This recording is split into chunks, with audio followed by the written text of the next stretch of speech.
Awesome. All right, I think we are good to go here. So first, good morning. Good morning. How are you, Sir Wendell? Very good. I was doing a Taoist meditation before we started, and then I have my morning elixir up and running. Beautiful. So you came doing great. Prepared. Awesome. I listened to a video about Taoism, so I'm going to count that as my morning meditation. Cool. So thanks for doing this. I want to say like a quick word, just like in the future for the listeners and viewers to this. This is my second interview that I'm doing with people just on their theories that they carry around with them. I'm sure I'll come up with a clever name eventually, but for now, we are just dialoguing, collecting people's ideas. We are diving into them. We are looking for holes. We are looking for the potential and just have fun with it. So this will be about an hour, if that's good for you, Wendell. And we'll see where that takes us. So Yeah, just hair's falling out of my hat. Got quarantine hair, keeping it all locked in. Quarantine hair, it's a real thing. All right, so I got some pretty interesting responses from people when I reached out and asked about the theories they carry around with them. Your summary that you sent me was probably the one where I was the most like, oh yeah, I think I have no idea what you're talking about. Which is great. That makes me happy. That's what I want. Well, I want them all, but I can tell that you're putting this together with a breadth of knowledge from like a lot of different places and places that people don't often go. It seems like you think a lot about physics, you think a lot about the mind, you think a lot about the interaction of forces, and in a very abstract way. And that's cool. So I'm going to let you kind of give us maybe first just a summary, like in the simplest terms. How can you explain this? And then we'll go deeper. Great. I guess I'll start off by kind of riffing off of the abstract comment. Like, this is a map. This is a portion of Indra's web that I like because of its clarity. It's got a puzzle piece quality to everything, but something that kind of always comes up in this particular journey is the map is not the territory. That's why I like to sprinkle a heavy dose of Taoist hot sauce on it, because you could just sit and be still forever and get to at least the most useful versions of all of this stuff. So I like to open with that because I don't normally get a lot of space to talk about integral theory. It's usually in one of those random tangents. Someone will like need an insight. Integral will have something. I'll sort of show up there. They'll be like, oh, that's kind of nice. And then maybe if the conversation steers there, but the entire point is that it touches everything. So that is how it will begin. Integral theory is a meta theory, so that's where the abstraction comes in. It is a theory about theories. It is a theory created, sort of espoused by this thinker, brilliant man, Ken Wilber, who was trying to piece together why there were so many different theories of everything, and more specifically, why when they converged, and why when they diverged, they did. And the sort of underlying truth, I don't know if he intuited it or if he went into it knowing this, but that everyone is true, but just partial. Because it's kind of out of the gate, just everything is true.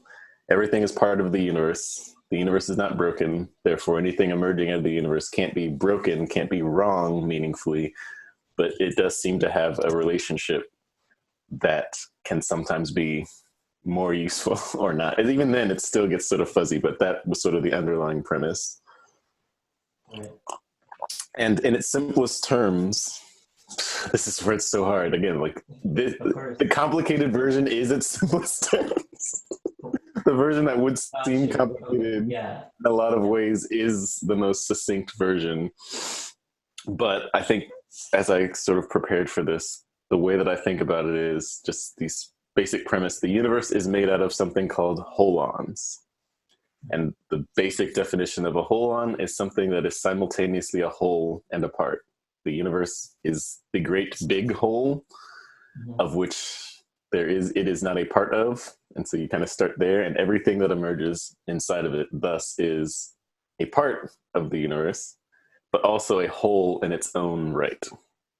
And that the universe is basically a cascading array of whole parts all the way wherever you want to conceive of as up, where the topmost being the sort of realization of oneness with all, and down, where basically the exact same thing happens when you reach whatever you could meaningfully conceive of as furthest down. Is not really a furthest down, because parts can kind of continue to subdivide. And this is the experience that you see in physics, where it's like, what's smaller than an atom?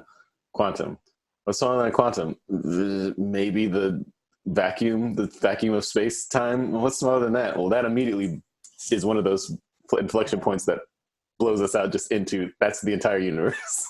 Right. And real quick, Yeah. when you say the holon is whole, do you mean that it can't be subdivided, that it can't be broken down further? It can, but Oh, okay. for it to be recognized, it has to be whole. For me to go, there's a thing called Billy. It doesn't say that there's no subparts of Billy, but Right. to be recognized as a phenomenon in the universe, you would have to have a wholeness Okay. to you. And that kind of leads to its second presupposition, is that holons emerge upwards and downwards, and as you emerge upwards, you transcend and include any sub-holons. So the story of Billy includes the parts of Billy.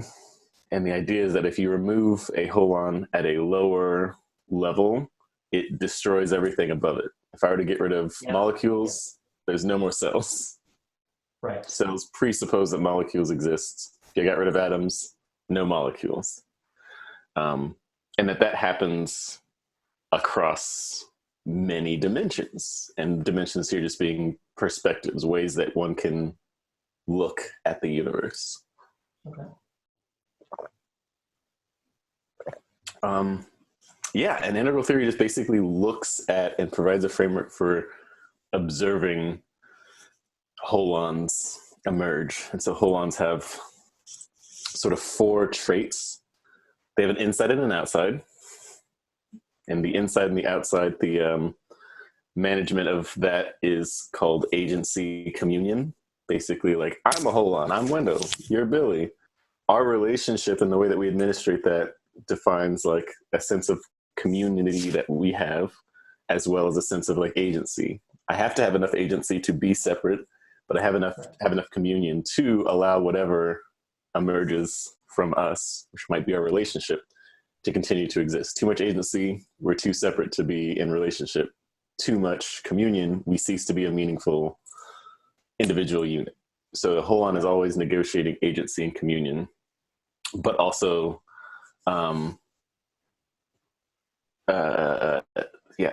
there's also an inside-outside component, which means that all holons have interiors. Mm-hmm. So I have an inside filled with holons. Okay. You have an inside filled with holons, and for me to emerge, all of my holons have to have done their agency and communion game effectively. And for me to emerge, I have to be able to take my lower level holons as a perspective. So really, this is where things get a little metaphysical. I can really only observe myself as a holon, not as myself, but as a consciousness observing myself. Okay.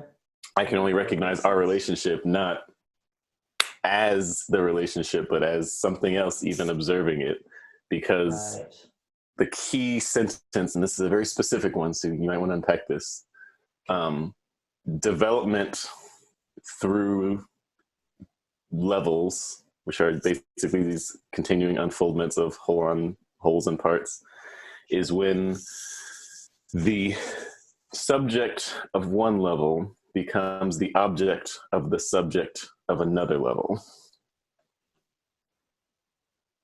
Okay, cool. Just say it again one more time for all of us. One more time. So it's beautiful, but yes. Growth through developmental levels, growth through kind of the integral framework is defined as the subject of one level, and subject basically meaning the ball of interiors becomes the object of the subject of a higher level. So we can just go straight to the molecules with this one. Molecules only meaningfully become molecules when at whatever level and whatever meaningful consciousness they have, which again, compared to us will be small, but has to be aware enough to have the sense of coherence, takes atoms as objects. Okay. Yeah. And so then cells take, or I guess maybe hydrocarbons or whatever the hell's in between molecules and cells. Right. Yeah. Take molecules as objects, whereas molecules have subjects, and then eukaryotic life, et cetera, et cetera, et cetera. Yeah. Okay. And that's when you say developmental levels, would you relate that to just general awareness or like wellness of being or like wellness of function, like developmental levels? So developmental levels are really, again, these are perfect questions because there's really just like this weird bag of principles around integral. Right. This one is the next, which is a developmental level is just the creative force of the universe continuing to unfold itself.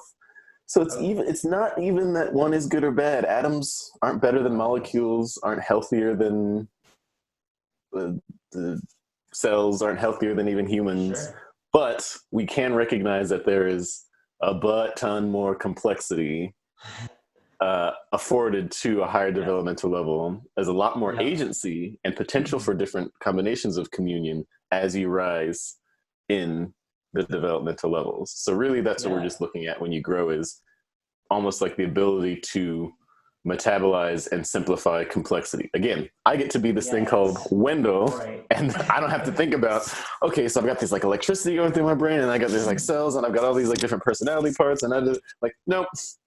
Because of my developmental level, I get to just be Wendell, because that level of complexity is the base level for like what Wendling is. Right. The other things underneath you, again, no, like you said, no worse, no better, no more valuable technically. They are doing their job well, and that means you can do your job well. Like everything under you has to be working well. For me to exist, they have to be doing their job well enough for me to exist. Yes, yeah, clearly, right. Well, and that's a nice takeaway from this already. Just like that's something you'd always be thankful for. Like, hey, something got me here. Like a lot of something. Something got an A+ at like the highest level in the universe. Because again, one of the things that emerges at Integral 2 is that there's always fewer of the higher level. It just has to be. Right. It's a pyramid. That's the math. There's so much more quarks than there are. Well, maybe this is where things get wibbly. Maybe there's only like one quark. We don't know. We need to get into it. But there's definitely more atoms than there are molecules, because molecules include atoms. There's more molecules than there are cells. There's more cells than there are . So for me to exist, all of them had to have gotten gold medals. Every single one of them, to an order of magnitude that I can even think of, have to have like killed the fucking game. Yeah, they're doing great. Good job. Amazing. No, it is amazing. It is truly amazing. And so that's easy for us to comprehend. Well, not easy, but it's easy for us to at least put into words. Like all these things are doing well. These things that I'm made up of. Where I see your theory having the most value, well, and in a way have already seen, I think, for any of you listeners, Wendell does personal development. I don't know if you'd call it training or guidance. I don't know what you call it. I'm figuring it out too. Okay, that's fine. I hold space for people to play with their own development. I'd probably say is the most precise version of it. Amazing. I like that. That works. And so I've been in Wendell's program for a few months now. So I in this conversation, well, I have the tendency to refer to that.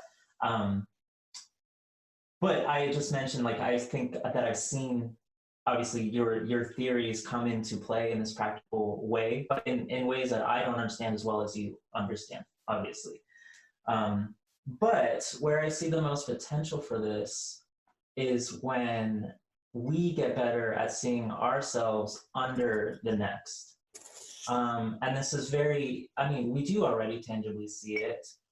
Yeah, we are just people, but hey, we're citizens of a city, and that city is part of a state, and the state is part of a country, and so on. And the better, so like the next the next level of development, and correct me if I'm wrong, would be to like clearly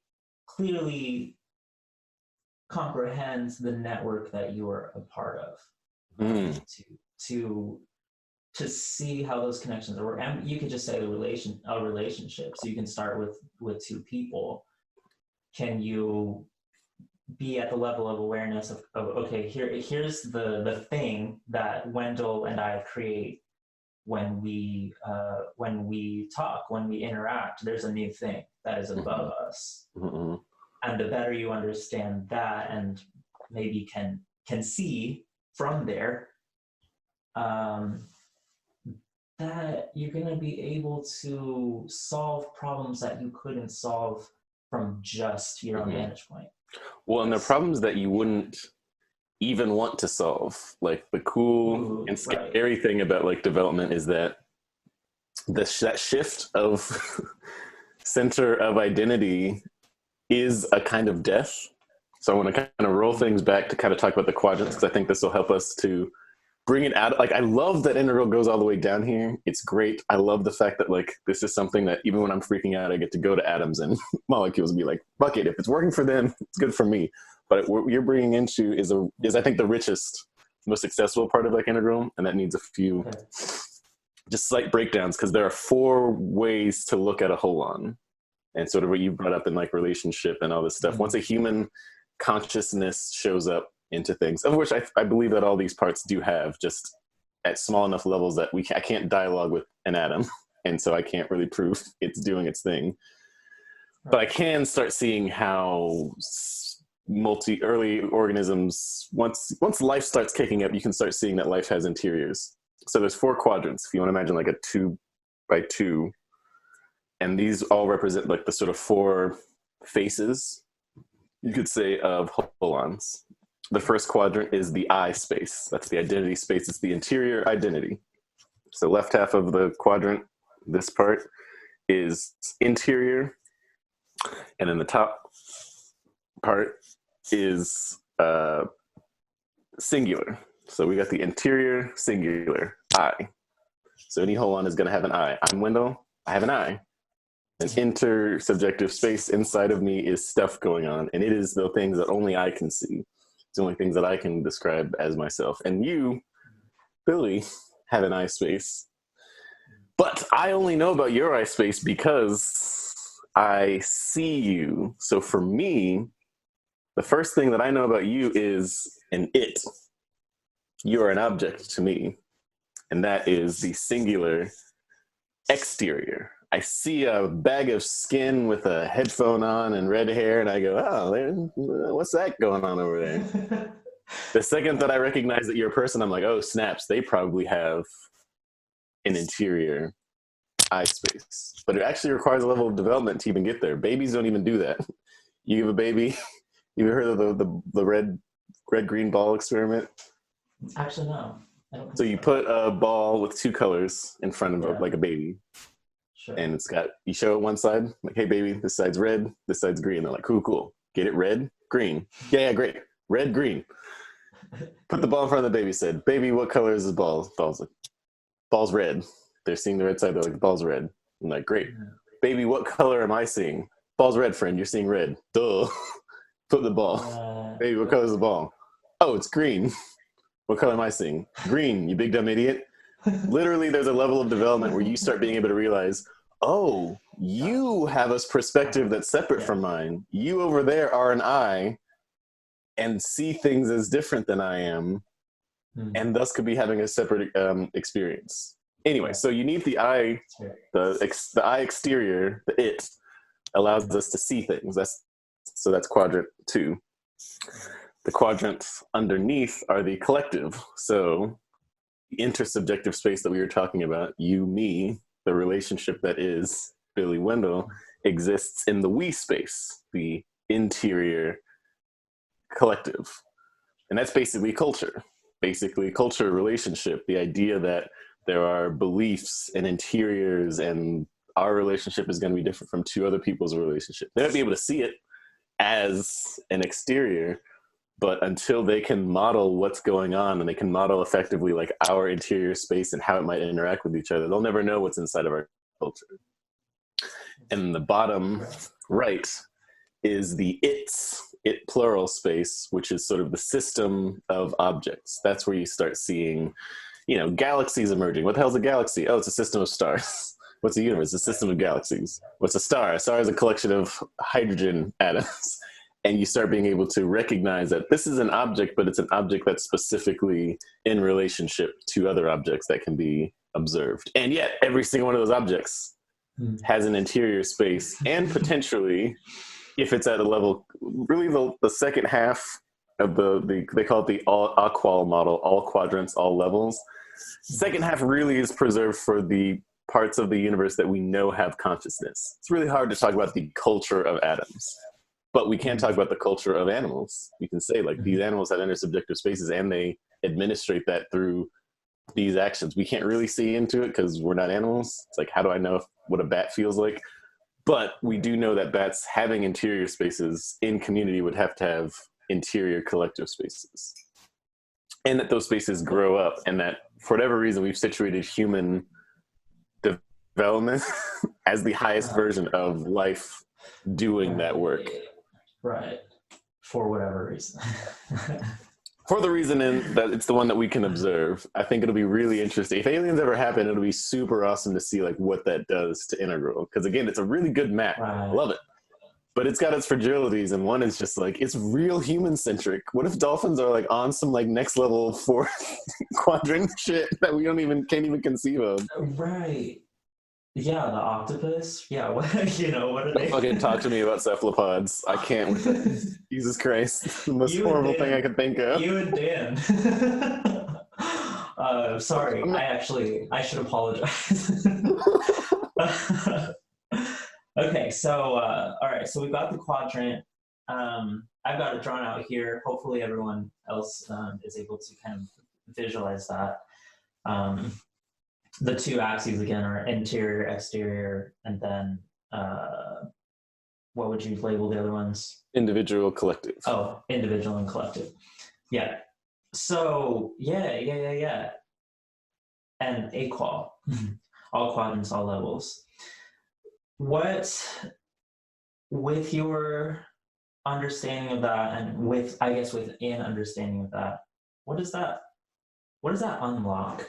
So this is what you were getting at before. Right. Which, now that that's sort of set up, having the map, having sort of awareness and an intuition of where things go, how they go, it gives you a way to sort of interact with evolution in a different way. Being able to take the perspective of a level that you're not at through imagination, in my opinion, is like the power of creativity. When someone decides, you know what's important for the United States, say, okay, there's, for human development in the sort of consciousness sphere, around like 1600, 1700, give or take, modernism emerges. And modernism says, everyone's equal, science is dope, everything that can be like observed and tracked and stuff, that's the only thing that matters. Rationalism, let's do it. Out of modernism, we get America. We go, yeah, this whole king shit is stupid. We hate this. We want to imagine a more perfect union. And for the modernists, the more perfect union was the United States as we see right now.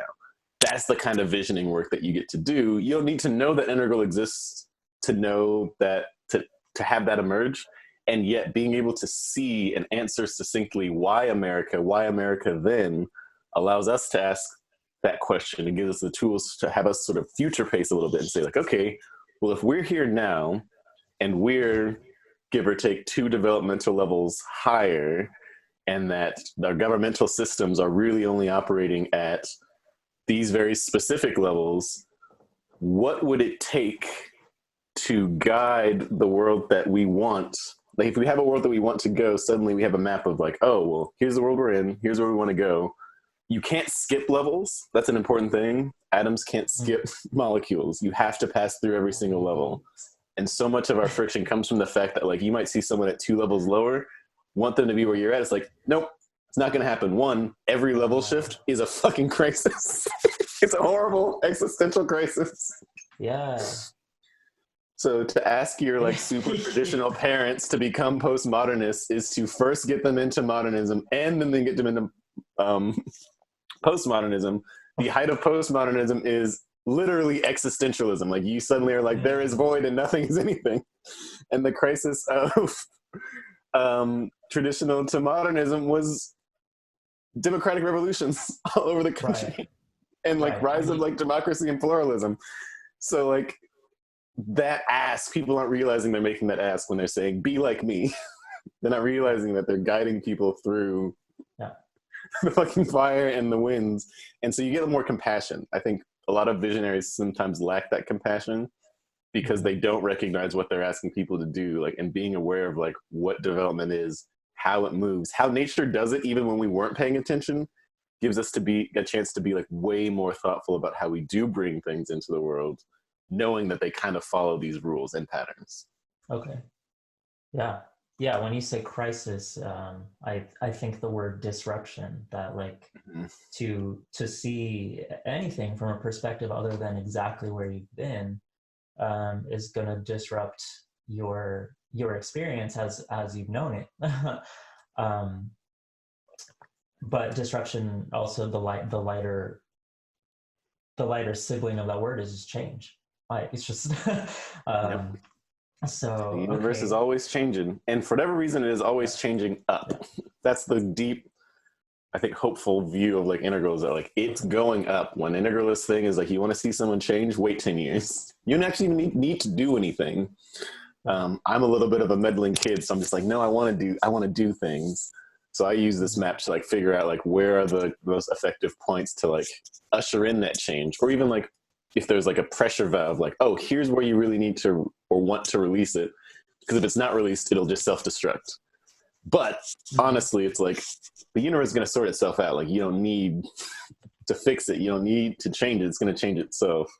It's really like what game is fun for you to play. And Integral gives you, I think, a better chance to look at what games you want to situate yourself in. Okay, yeah. So it's important because, yeah, even if everything is happening, you can't stop it from happening. A lot of people are having an experience that they don't like, like constantly. Like, and I say that because I've been there, where it's like you might have moments of like, oh, I'm kind of a little bit happier than I usually am, but like in general, I'm miserable. I've been there, and I think people are there for long periods of time. Yes, the change happens, but can you start? To me, I almost feel like the more you know about this and the more you can step into other perspectives, that you can, it's almost a vehicle to step into the flow of change better, like the efficiency of change. Like, are things changing well? And are they changing in a direction that I enjoy? Mm-hmm. Well, this is something that's very specific. Like, this quality that you're describing is a left side quadrant problem. The only thing that gets to have opinions about how the universe is are conscious beings.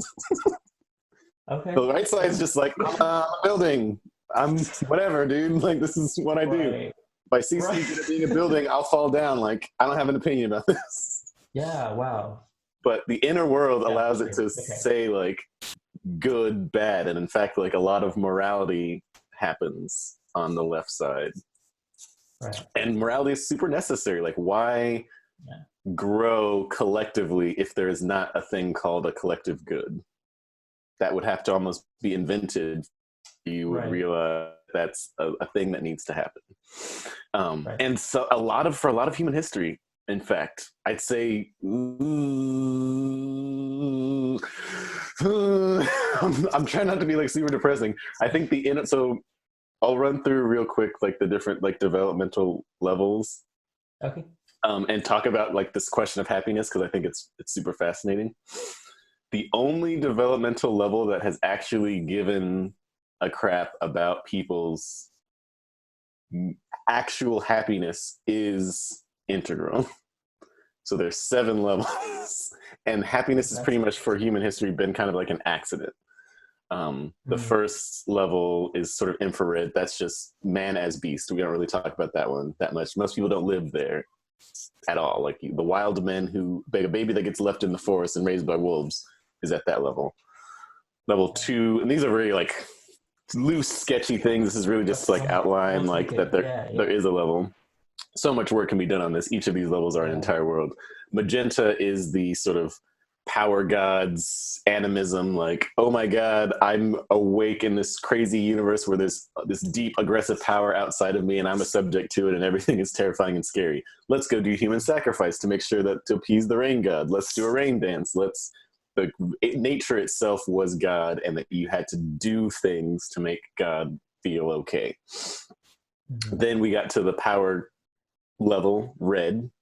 Red says, oh, it turns out that I can do things and manipulate things in the world. I'm not appeasing nature. I can actually chop down that tree if I don't like it. I can kill that guy if I don't like them. Sex drive starts to emerge where it's like, I want that and I want that gratification. So pleasure emerges meaningfully out of red, but it's still not quite happiness as we that sort of general wellness, well-being experience. Love emerges at level amber, and that's the level developmentally from an individual, because you can actually hear all of these levels mirrored in just human development. Like that red level is human tribes, but it's also the terrible twos. Just literally like, I'm gonna punch you in the eye, mom. Like I have fists now. I can get things that I want by changing and moving around the reality. Right. Level 3, amber, societally is totalitarian agriculture, human cities, we shall now live together, being in community is the thing that promotes human growth. And in doing so, I have to take your perspective to understand what a collective need is. In the same way as like a kid, I need to understand you and the rules and the system, and I have to conform to that system to be successful. And that's when kids start getting obsessed with why and rules. They're just doing that all the time. Yeah. That was for basically 10,000 years. We did like everything I just described is like the first 3,000 years of human history. And it's like the developmental levels have sort of temporally happened exponentially. So it's like 300,000 years. All right, then like 100,000 years. 10,000 years ago, the third level emerges and it does its thing all the way until the 1700s. That's when really, the Renaissance, science, all that whole intellectual energy, printing press, like that moment, that inflection point, that's when orange shows up. Okay. And that is we still see that a little bit in individual human development. That's your teenage years. That's your like, why? Who am I? What's going on? I have my values set and I want to go for that. I don't want to be a farmer, Dad. I'm going to go be a blacksmith. Still a pretty new thing for human development, but you can go do it in orange individually. And most people never get to orange. Like honestly, like the idea of Baker, the last name Bakerson, Baker's son. You're going to do that for 10,000 years. Or you might be a soldier in the army of the warlord who's at integral level red, who's going to try and take over like this town. Because the whole world doesn't shift. It's just the locus of growth starts shifting around a developmental level. So when the Huns come in, they're not showing up as nomadic amber people. No, they're just red people with a lot of resources and a lot of the ability to like disrupt things. And the first thing they do the second they take someone over is realize, okay, this agriculture stuff is pretty cool. You see Kublai Khan immediately take over Sung Dynasty China and is just like, actually, let's keep this Chinese language thing and let's adopt Chinese like practices because we won because we did our power. But you guys have a sort of sustainable power thing going on, and that's agriculture still doing that. We still have in a lot of parts of the world amber development. Got amber development, We've got this emergent orange, but before orange could like fully, completely take over, then green shows up. And green is the postmodernist. And that happens in the 1950s. Maybe give or take, you can give it like late 1800s, but really like 50s, 60s is when the postmodernists show up and start asking questions about like, do we like capitalism? Do we like rational materialism? It feels like we're missing something very important in the human experience, specifically that all perspectives matter, cultural relativism, like this idea that like your state, your nation, your job defines who you are. No, people have individual like goals. Psychology is like emerging. It's all really great, except it still doesn't privilege happiness. It allows more space for it for sure, but if you've ever hung out with the postmodernists, there's some miserable people. There's some miserable, confused people because existentialism also emerges out of that. One like that's Nietzsche, like God is dead. Like I don't get the belonging feeling of having a monotheistic God, which was the innovation of Amber. I don't get the feeling of being part of like the winning science team, the innovators, country, nation state that I'm getting with Orange. I'm a human person fighting against all of these, against these great odds, knowing that I don't have any power. And you get a lot of very sad people. And then eventually out of that emerges this level called teal, which is the integral level, which recognizes all these levels are necessary, which then allows them to get rid of all the guilt. Like that's the big thing, is that humans just have deep existential dread and guilt. Yes. All the time. Because of all these levels. Literally, we fought, killed, raped each other all the way to survive. We knew it wasn't the greatest thing in the world, but we had to do it. And finally we get to the level where we go, oh, we had to do it. And that those parts of us still exist, and that there are healthy and unhealthy parts of us. And being able to recognize, what is my healthy red look like today, allows me to never have to feel guilt, because I can just give him a job. Like, go play sports. What does my healthy amber look like today? Like, I don't need to do totalitarian agriculture. I can just go start a garden and go to church. Great. I don't have to like do all this weird stuff. What is health? And this is the big question. What does healthy capitalism look like? Make sure that I have enough and that I'm adding value to the system in alignment with like my things, and a community that also does that, versus watching Netflix until I can't see straight and eating a bunch of like McDonald's because I'm part of the system. Being able to take it as an object gives me choice to do its healthy version, because the next level can only emerge through the healthiest version of that level. And that's usually what most levels miss. They're like, I've emerged, which means you're bad and stupid. Right, yeah. There's not for some reason at first, there's not the instinct to cooperate or to bring them all into a collective. Yeah. For whatever reason. And the reason is that it's really hard to take levels as objects. Like, it's like, I guess the various example is, I think of this all the time, that damn fish that was in the water and then was like, I'm gonna be on land. First, that fish had no idea what water was until it encountered land. And then, even then, it's like, well, how do you negotiate that? How do you get over that? You have to have like an understanding enough of water to even know how to flop onto the land. And we don't do that dance. We're still so busy being ourselves that the ability to like look at the air that we breathe in, which is why integral can be so abstract, is because it's like, don't look at the people. I mean, look at them, that's fine, but also recognize that they're all emerging in like this soup. I'm not going to go to someone at Amber and be like, Amber is stupid, because they're going to have an allergic reaction. They're literally going to be like, you're trying to destroy the world. Why are you doing this?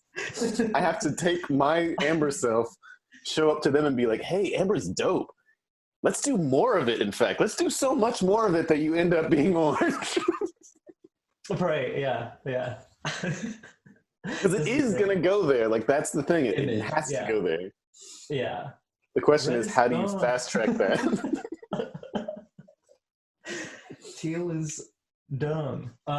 Yeah, how do you fast track that? Well, teal doesn't exist. Teal is air. Teal isn't even ground. Teal is air. That's what the problem with the fish has. Gotcha. Right. If somehow ground was still covered with water, it would be like, this is fine, but it's the air that they're having problems with, but they can only see the ground. Right. So is teal where we're going? Yeah, absolutely. Teal is the yeah, it's just that, and not in the sense of like, oh, I'm here at teal and teal is great, but just like, It's the name that we gave for the thing that's after the thing. And integral basically tells you there's always a thing after the thing. There will be something after teal. And because you are parts, because you are not one thing, your developmental level is really like a cloud. You're not one thing. You're just the thing you're whatever moment, you're the thing that feels like it's driving the car. You might already have a teal self. In fact, just having this conversation, a teal self will emerge and go, yeah, this makes sense. This is great. I'm totally about it. The question of like how much you bring this into your life is a function of like how much does that person get to drive from here and on out. What will happen, because unfortunately, knock on wood, integral's a little psychoactive. Just knowing that it exists introduces that developmental level, which can sometimes create internal conflict, because now in the inner world that's inside of you that has also been going through these levels, suddenly there's someone else with a different opinion. And depending on how that goes down, that person will either get integrated or they'll get repressed until there's enough basically parts on board that are ready to hear that message. I mean, we see that in real life, so it's not like an issue. It's like, prophet, we're going to kill him. Then 700 years later, be like, oh, wait, they were great. They were right the whole time. That happens when you ideas. Wow. Yeah. Our interior voices have there are martyrs within our own interior voices. There's all these narratives that play out on the large scale. Like we can see this happening within us. I say that because I think it's valuable that you're able to kind of add a narrative to these things and talk about how, they might talk to each other and be nice, but also they might not. And, this conversation wherein this color might not at first interact with this one well, and because it's going to be threatened, some unhealthy part of it that wants to exist is going to be threatened by the healthy part of another color. And right. The crazy thing is that sometimes, and this is something I've really struggled with, sometimes the healthy part of it, like the big pitch on Amber, is conservatism. Like, we got to protect this stuff. We got to protect some stuff. Like, a healthy drive to protect what is working well is going to encounter the healthy part of emergent integral, and they'll be both doing their jobs perfectly. Like, I guess I cannot is that in the right-wrong game, you will encounter people who are absolutely at their level of development right. And when someone goes, well, which one do you pick? It's like, the universe is going to decide that one. The universe is going to decide that one. So the question is, how integrally motivated, how much can you preserve the true, the beautiful, and the good in yourself, in your sphere of locus of control as that process emerges? Like, for me, it's like, how do I affirm the crap out of your thing, knowing that the other side of it, either you'll be happy for being affirmed and not bother me. I will have gained the trust that you will know that, like, I can speak your language enough that you'll be like, okay, chill. Or two, you will do it so much to get to the level that you need to move to. And this is something that I joke about, not to put like white people on blast, but there's a part of me that like really wants to like just get art education out to everybody, because I'm just like, there are a bunch of really fucking miserable white capitalists. I'm just like, you just did this because your dad made you. Go learn to bake. At the very least, you'll be out of the pool of weirdos ruining the world and just baking. Like, I'd rather you have that happy experience, being creative, being in line, and really in touch with yourself. Yes, you might not make this money, but the money's not making you happy, and it's destroying the world. I don't need you to grow up. I just need you to stop being up there. I need you to stop. And this is, I think, really if there's an anti-capitalist bent that I'm bringing to Integral right now, one of the big crises in our time is the fact that so much of the right quadrant material reality, access to technology, access to like the height of these like value structures, is being administrated by people at lower developmental levels. And so we see them go, what are you doing? And it's like, you're doing exactly what they would do if they had all the money and all the stuff. That's what they do. The question isn't how do we make them grow up? The question is, how do we incentivize them to do what they naturally want to do in a space that causes less harm? And then maybe they get to grow up after they're happy, because I do think happiness, bliss, joy is the juice of the universe. It does pull us up. The joy of just continuing to survive is its own. I think Freud called it like the eros, the erotic drive. Is, does it feel good? Go do it. The hedonistic drive will be like, does it feel good? Do it, and not be able to recognize the not feeling good of addiction or distraction or oppression or self-destruction. And so it's really like aligning those. And again, that's where the healthy, unhealthy comes from. Yeah. And it's really only at a post-ecological level that you can meaningfully say what is healthy versus what is not. And that level doesn't emerge until green. And green is still not really great at it because green keeps being mean to itself. Right. It's like, this is what's good for everyone except for me. It's like, you're a part of the map. Yeah. Right. Yeah, you're a part of it. Just, you have to zoom out, see the map, but also see that you're still there. You're not out of it. Mm-hmm. Include yourself in the map. Yep. Leave your house on the map when you're drawing. Leave your house on the map and leave your enemies. That's a big thing that green will inherit from red, which is like, if they don't agree with me, destroy them. And it's like, if you don't include your enemies in your map in a way that they would want to be included on the map, have you really done it? Or have you just set up a situation where now you have to fight someone? Right. Or protect yourself fully, fence yourself off completely, which doesn't, they still exist. Yep. And it violates one of the basic rules of, if you fence yourself off completely, you will fail in the communion drive of Holons. Wow. This would be interesting. I think it's a conversation for another time. It would be interesting to take this topic and cancel culture topic and smash them together. I would love to dive into that someday, because that's a difficult thing right now. I'd be happy to, because straight up, like, a lot of my development, I've been doing a lot of work working with my healthy red, my healthy like amber, and like really trying to like make those shifts. The one that I really struggle with, and I'm struggling with right now, is my unhealthy green. Because again, as an integral, it's the last one that I left, so I'm just like, peace, high school stupid. I'm in college now. And it's like, no, you still gotta go, you gotta go back there and figure it out, because this is specifically happens to me like in a dating environment. I'm like, everyone who like I could potentially like meaningfully like share enough values to like build a life with is at that level.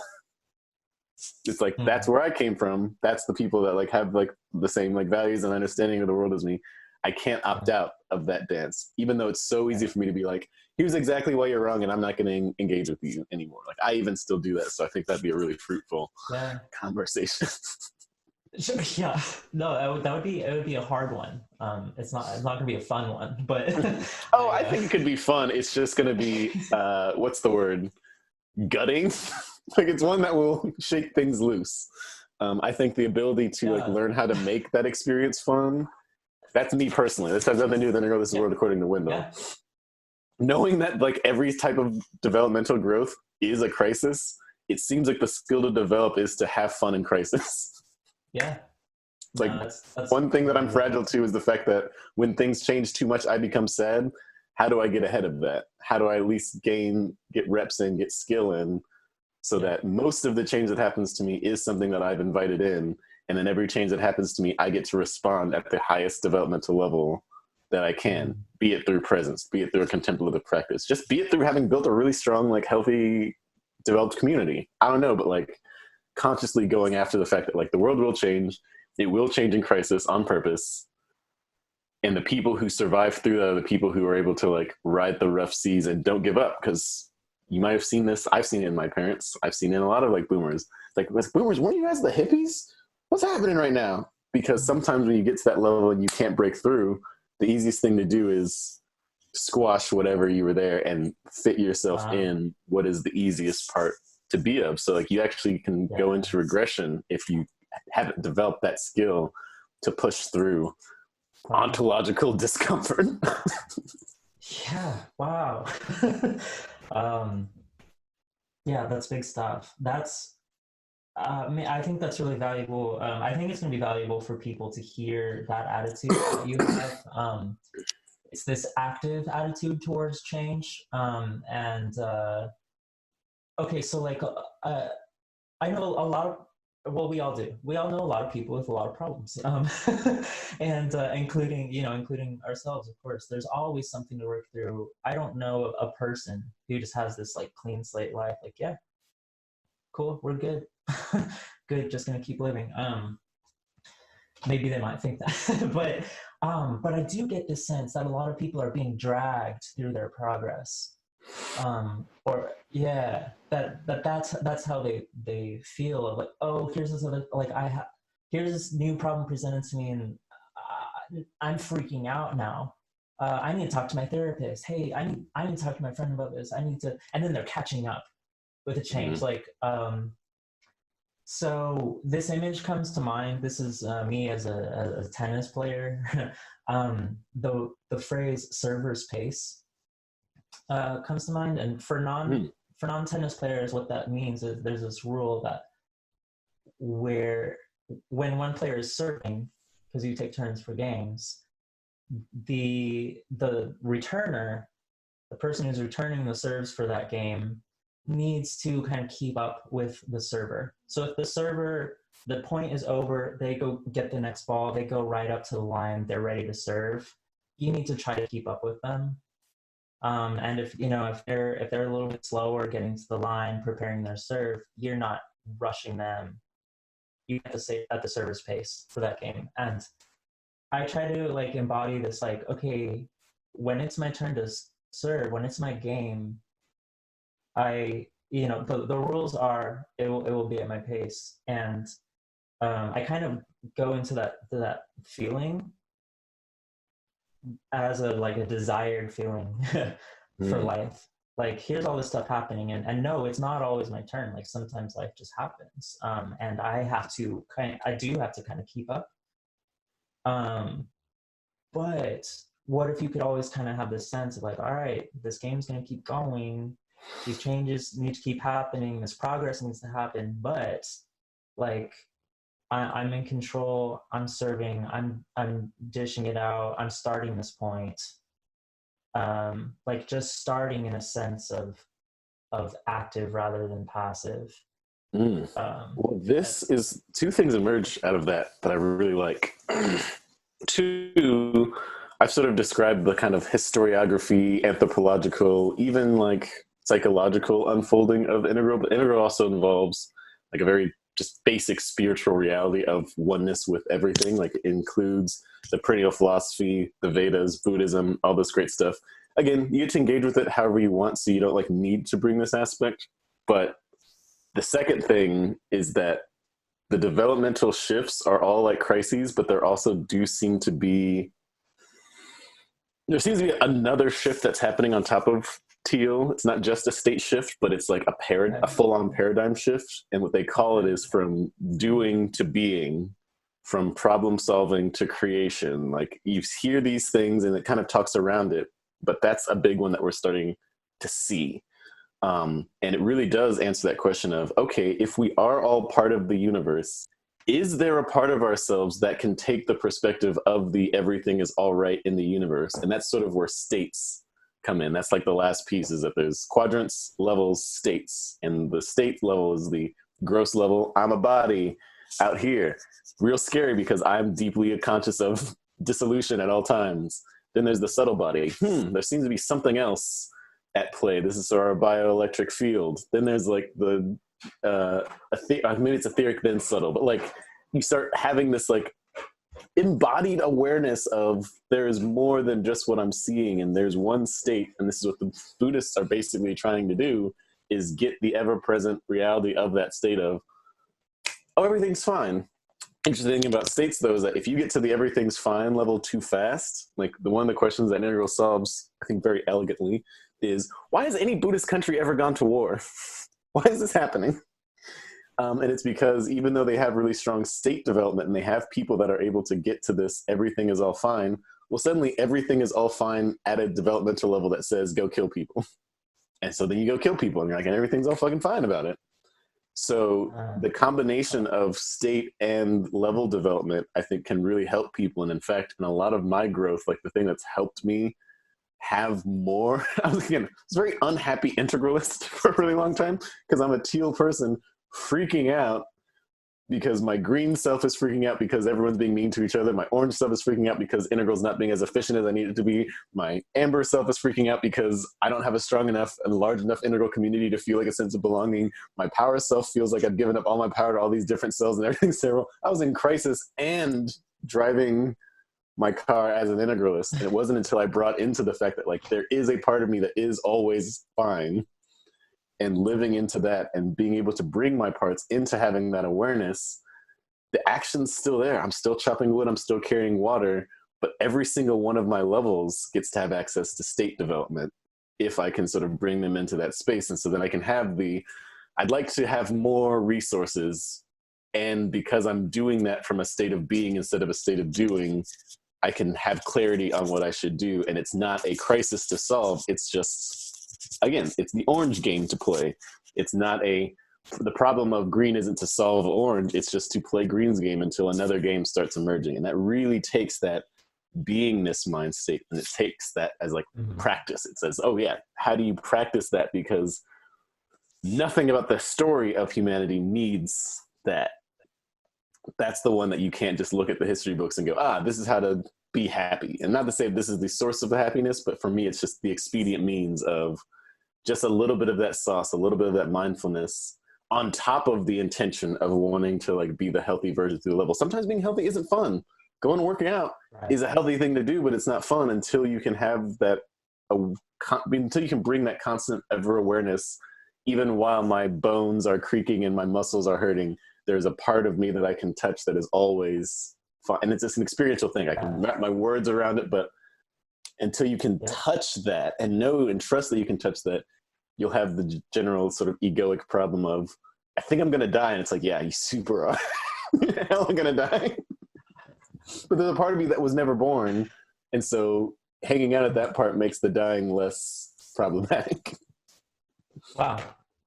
That's really weird to have put into words. Like, but yeah, no, I've had that thought before. It's like, well, at one point I didn't exist, so and like it was fine. And it was super fine. It was like, yeah, I was like pretty okay with it. I wasn't. The Buddhist saying is like, what is it? Show me your face, your original face, the face you had before your mother was born. Wow, that's beautiful. That's beautiful. And so, like, will that is that still your face after you die? You know. Well, it has to be. It's the face of the universe. That face didn't change. There you go. There you go.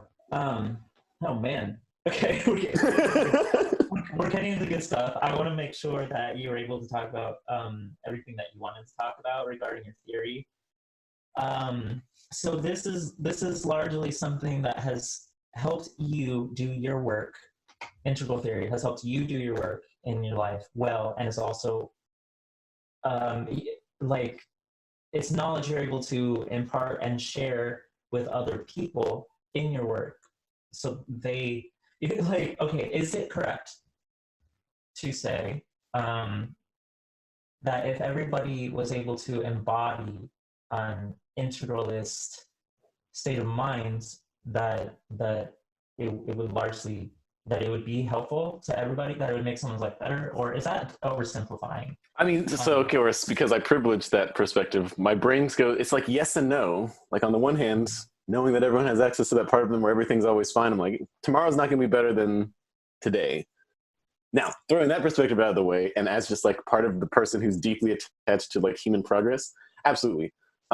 Just from this, the fact that like self-awareness can have rules, because people are so aggressively seeking structure. That's why like capitalism is still doing this thing. It's like, hey, to not do this means to give up this structure that I feel really comfortable in. Mm-hmm. So many people want to take that away without putting something in the hand. And a lot of the things that are being put in the hand are really just other things that are being controlled by like one person. So it's like, cool, I'm not being controlled by capitalism, but now I've joined a cult. Oh, I'm not being joined by capitalism, but now I'm like into CrossFit. No, I'm not being controlled by capitalism, and it's just like, okay. And the image of like the Indiana Jones, like the gold monkey being replaced with the sand. Yeah. I would very much like to replace everyone's monkey with integral sand and then let them keep it. Like one of my favorite, that's my favorite game is to just, I love connecting with people. And so when I meet someone new, I'm always kind of doing an integral psychic. I'm always curious, like, how do you fit into this mind space? And because I'm always doing that game, like I can't really get irritated by them as fast. Like sometimes I do, but like in trying to like echolocate where they're at, by the time I figured it out and have shown them that I know who they are, they feel like empowered. And so like I would love to be able to give people whatever most digestible version of Integral that they can get at the time. Like I wouldn't want them to say like, here, read Ken's brief history of everything. Like it's got its own problems just from out rolling.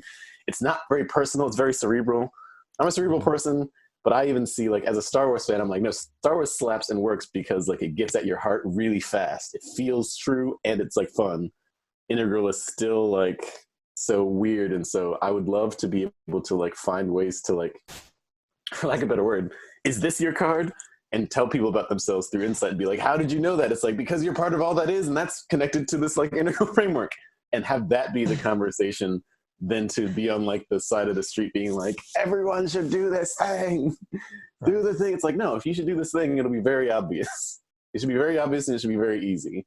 Yes. So I guess with that caveat, if it was very obvious and very easy, yeah, I think everyone would benefit from it, because it'll help you. If you're like, why is my life terrible? I don't really want to change my developmental level, but I just like to be happier. Be like, okay, so if you're at Amber, you need to find a healthier community. You need to find a community that like is excelling at like the highest level of providing like the sense of belonging, rules that are like flexible, that give you like agency. Like I could prescribe like what a healthy life for a developmental level would be without telling them at all to be in a different level. And I think that's what other levels will do. They'll be like, oh, well, you just need to like fucking stop being a capitalist. It's like, no, how about you go find ways to make money in sub-Saharan Africa? Green will be like, you're exploiting Africa. I'm like, let them, at least for now, do that instead of polluting the water. We'll get there. We'll get to your stuff after they found a way to be happy and healthy and productive for the entire world in their context. And then we can pitch them a new thing on top of that. And so that's I think the real benefit of Integral isn't even to like get people through the levels, but to get them to the healthiest expression of the level that they're at. Very well said. Very well said. We can only do one step at a time, right? Yeah, and you can't skip. Oh, God damn it, you can't skip. That's how walking works, right? We one foot, then the other. Yeah. Well, that was the hard piece for a lot of my lower levels, is I kept being like, hey, you Reds, get up here. And it's like, no, give them a happy space to be red. Just give them a nice little ecosystem inside of yourself to roll out. Go hang out with like different red people. Find who's operating at like the highest level. Befriend them. Go play Ultimate Frisbee. Like, don't try and make them something that they're not. Including you, including your own part. Just let them know you see them, and then give them more of what they think they need that doesn't violate the needs of others. Yeah, that's like this like really like healthy example of of like the health evangelizing, like in its purest concept, not just like our today associations with evangelizing, but to say, hey, like I have this, there's this wonderful thing that I'm experiencing, and I think it'd be great if you're experiencing it too. But like at its best, it recognizes fully where someone else is at. It also might recognize that somebody doesn't want to experience what you're experiencing. It knows only what is useful. You go into it knowing, out of all my knowing, what is it useful for you to know of it, out of it. Well, and that's the key, is that like the big distinction there is like people who evangelize from the ego have to win. Honestly, they're evangelizing at the red level, which is like they might be pushing something at a higher level, but using a red strategy to be like, I need to do this so that I can feel like I've won, which I've been before. But once you get to that, at least the amber level, you get to invite someone to a group. Say like, hey, what are you doing? You want to come like do this like reading group with me? You're actually inviting them not just into the idea, you're inviting them into, would you like to be in a belonging container? I know that those are so valuable these days, especially in the age of COVID. Yeah. And as your ego development like grows and you are able to take the perspective of the other better, that's where that discernment comes from, where you're saying, it's not the I that sees this, but the me that can see you effectively sees the you that has been thirsting for this and speaks directly to them. Wow. Well said. Very well said. Uh, yeah, what color is this ball? Yeah, you run around the street with a ball, just like, hey, you, what's this ball? I mean, so of course, the ball changes. The ball ceases to become a ball and becomes political ideology. Like, hey, do you see red or do you see? Right, yeah, do you see red or do you see blue? Oh my goodness. Yeah. This is my insight. It's not the official part of Integral, but I believe this in my heart of hearts. All right. Every developmental level, like group collective, Mhm. has to start over when it emerges. So this is like, and I think it's never just, I guess it's not talked about in Integral as much because there's so much to fucking talk about. This is one that I really like. It gives me a lot of comfort. You meet someone and suddenly emerges a relationship between you. That relationship emerges at the bottom as a conscious entity of the integral development stack. You're going to go through conflict. You're then going to create this sense of like empathetic communion. You're going to try and increase like your collective like value. You're going to like reach a postmodern level where you realize actually we just want to do like we want to do. And then you might, as a unit, reach to integral. People stop before they get there. Honestly, I'd say most people healthily stop at like a relationship level amber. And so over time, okay, well, what happens when you add a third person to the mix? What happens with families? How do families develop integrally? How do communities develop integrally? How do nations? How do yada, yada, yada?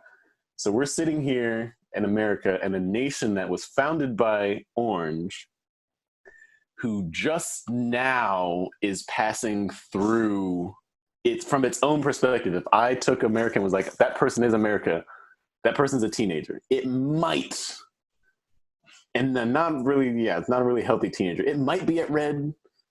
It's not really amber. I think maybe it's been amber before, but it's like pushed back. But like, it's not, if it was amber, it would know how to communicate with other nations healthily, and it would almost give up its agency and say, I don't want to be separate. I want to be a part of this. Like, we'd be trying to create a new European Union. We're not there. And yet, the ground that we were emerging from is at a higher level than the agent that is being born of that ground. And that's something that freaks me out, but also gives me hope, because everyone's like, is our country broke? I'm like, no, our country is 5 years old. So do we give it Montessori school or the equivalent? Or do we say, what a stupid bullshit idiot, and destroy it before it has a chance to be what it is? And then recognize like, oh, these companies are so sociopathic. Like, companies have only existed for like, what, 200 years? They're 5 years old. They're in their terrible twos. They only know how to eat and consume. But if we give them the opportunity to do something else, that's a different way to look at it, as opposed to like, I'm actually team corporations are people. Most people are like, oh, we shouldn't do that. I'm like, we shouldn't have done it how we did it. That was totally whack. But like, you can only have empathy for something once it becomes an agent. And if our groups and stuff are emerging as sort of conscious entities, which I do think they do, like culture feels like something. I spent time in China. I'm like, this feels different than being in America. Yep. And that the family unit and all that stuff, like they have their own agency. You've been pulled along by a relationship before in the past, I'm sure, where I'm like, I don't want this. And this person doesn't seem like they want this, but this relationship wants, and we have to be beholden to that. And knowing how to develop communities is something that is very fascinating to me, because I do think it gives more options, as opposed to being like, let me leave this community. It's like, what does this community need emergent of all the perspectives in the community? And you do need really high level of development to do that dance, because again, there's people who still can't do the ball thing. And right now, like, that's the problem, is that like our institutions can't do the ball dance, and we're getting mad at them like they're adults being bad at the ball dance. And like their leaders can't even do the ball dance in that sphere. And so when I see that, my brain, like, about the game, like really going around with the ball and being like, could you meaningfully take the perspective of the other and have it be healthy? And right now, I think there's an interesting wave in solopreneurship and small business that is everything that I'm seeing in COVID is like these interesting coalitions where people are like, yeah, we literally won't survive as business until we come together. Whereas the narrative before business before was everyone else's competition. Yep. I must be the one who wins. And it feels like because the small businesses are able to grow higher, faster, because they only have to integrate a smaller number of perspectives. And so that perspective pile can grow faster than Walmart. Like, Walmart's going to grow as fast as it takes for every piece of Walmart to recognize that it's Walmart and have desires and aims and shit. It's going to, yeah, I can't be mad at it for doing its thing because it's literally too big to recognize that it's a person. Anywho, wow. That's just a diatribe, but that I love. I love the image of taking the ball around.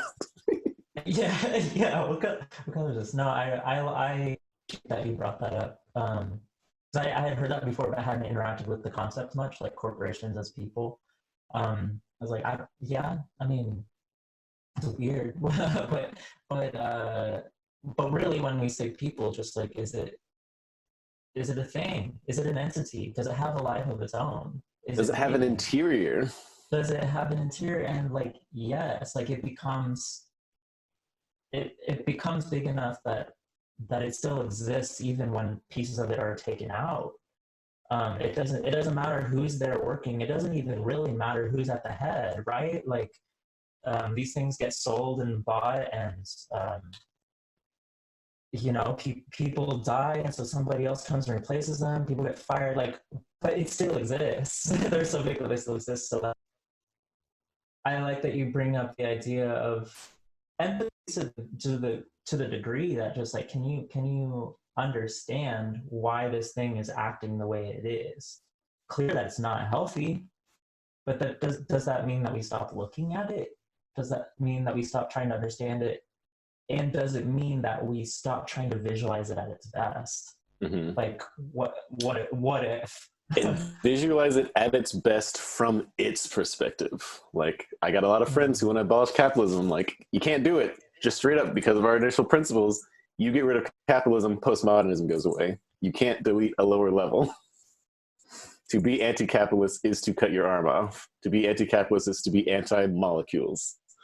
What we're looking for is healthy capitalism. And until like we realize that, it's going to be, violent and unproductive.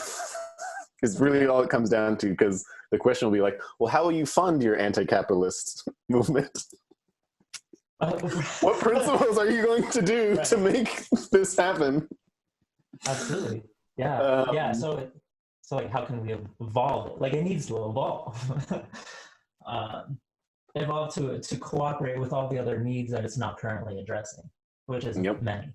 But when it's able to integrate all those needs, then there is, I mean, people will be freaked out by just hearing healthy capitalism.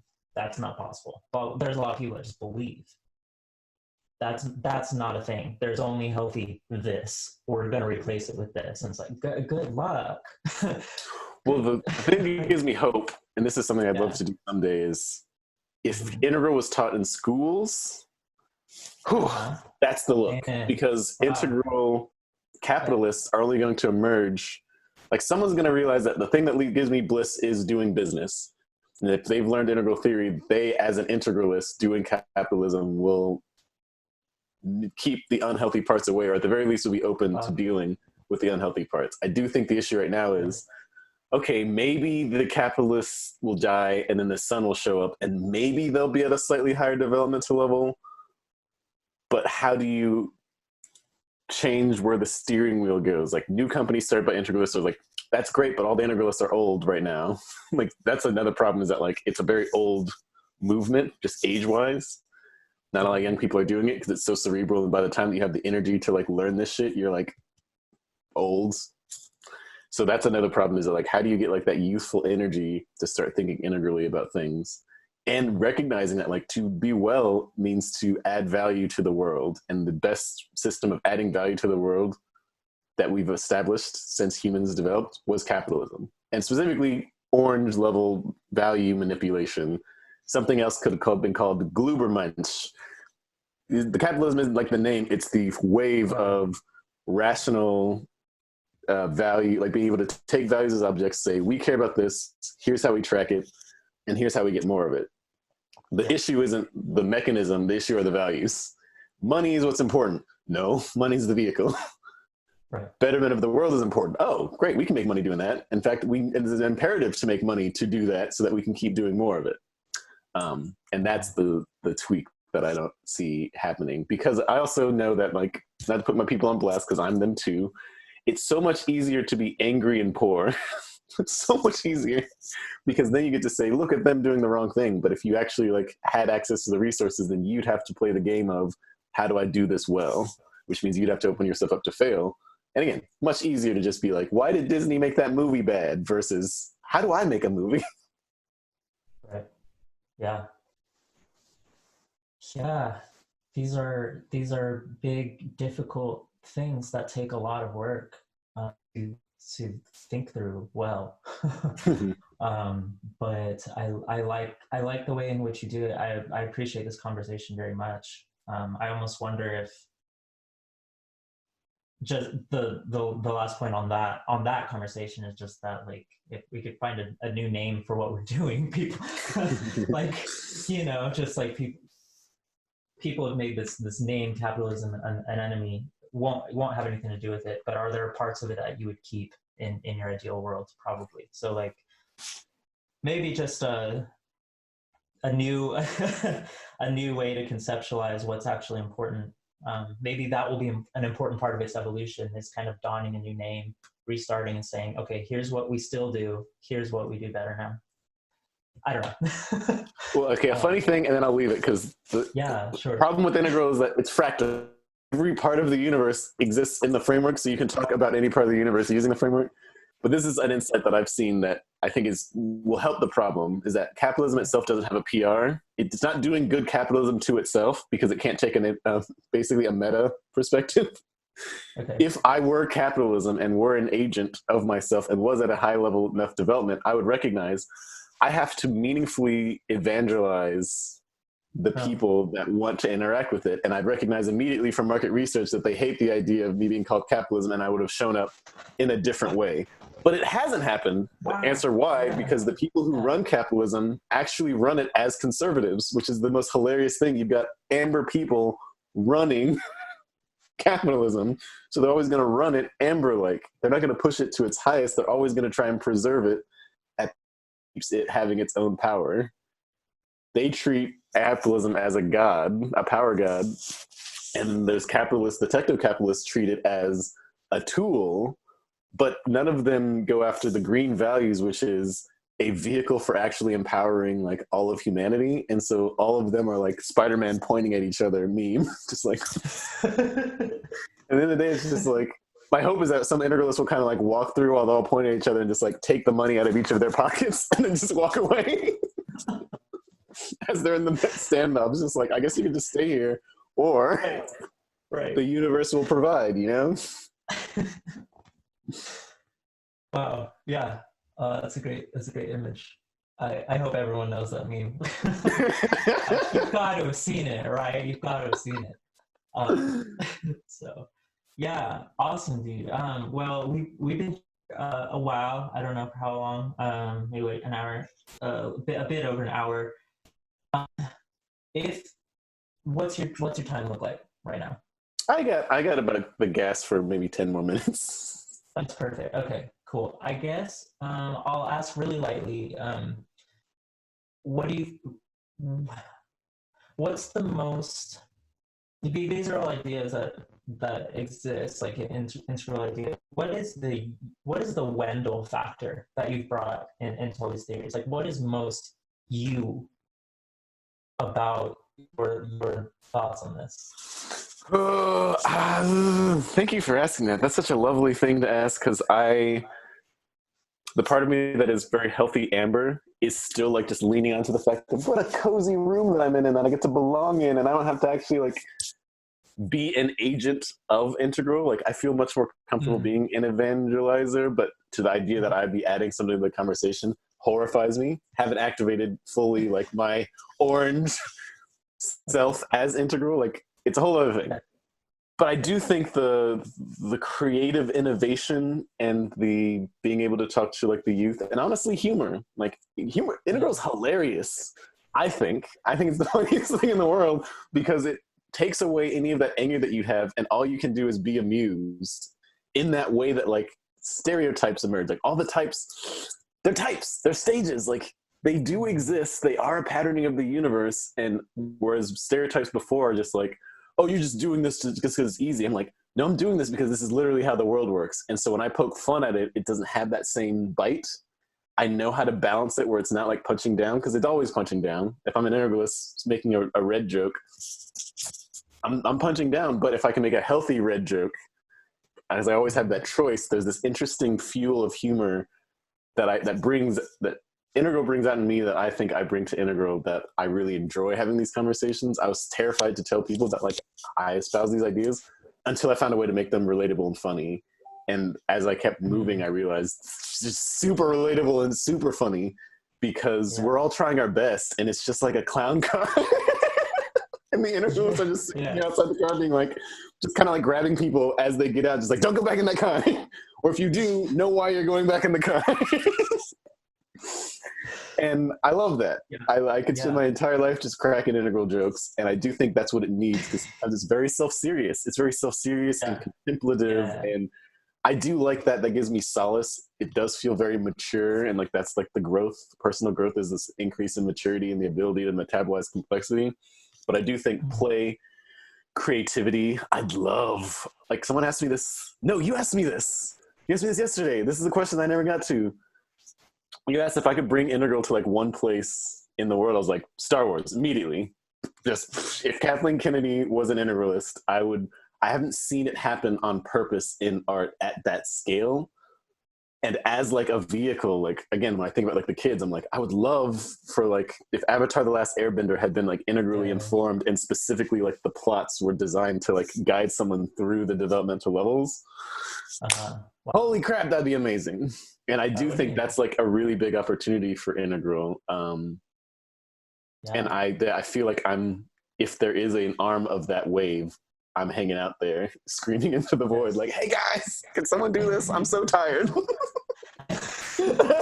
I'm so tired. And the idea is, if I wrote anything, it'd be impossible for it to not be integrally informed. So I think the idea of like training creatives integrally should, in theory, be the way to make it so that the starving artist myth leaves. Like an integralist would be like, no, you'd never be a starving artist if you have healthy orange.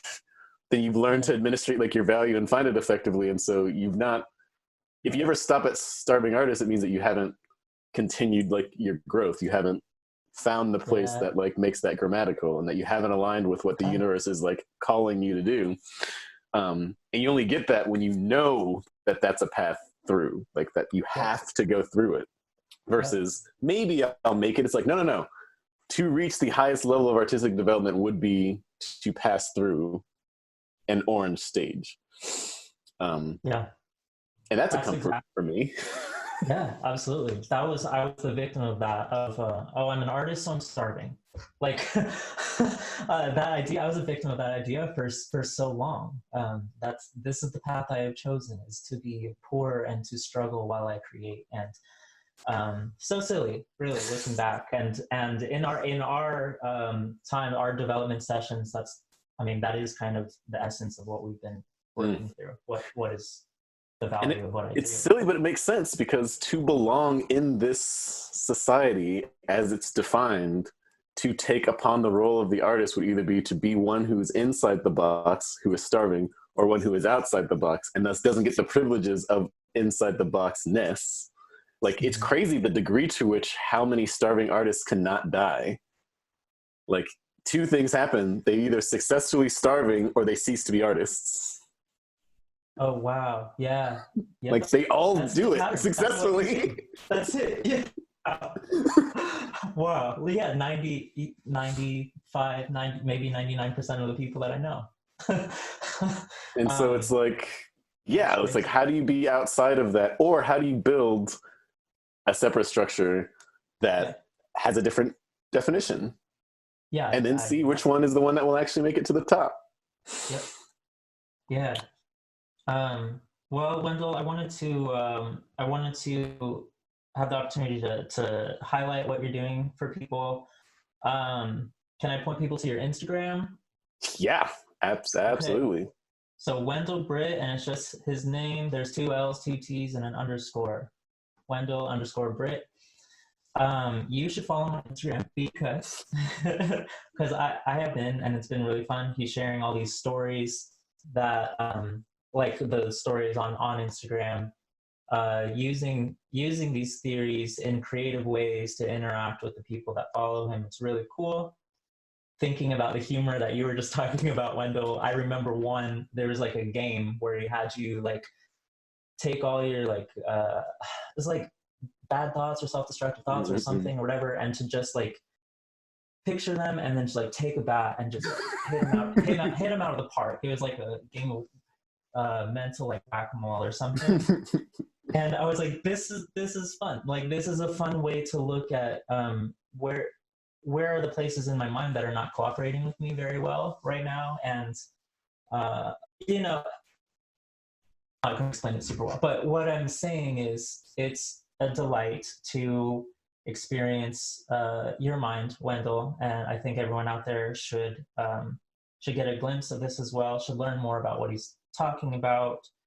And in general, integrate your life. Integrate your life. This has been a pleasure. Thank you so much Thanks for so much for having me. Again, this is the first time I've had this like the ability to just go through. Here's what I believe about the world. Yeah.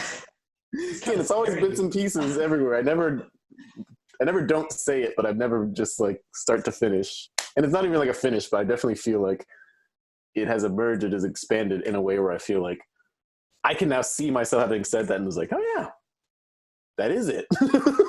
Oh yeah, right. It's important. I think being able to do that is awesome, and feels good when you're the person being asked questions and you have the platform. So that's why I'm doing this. I got something out of it.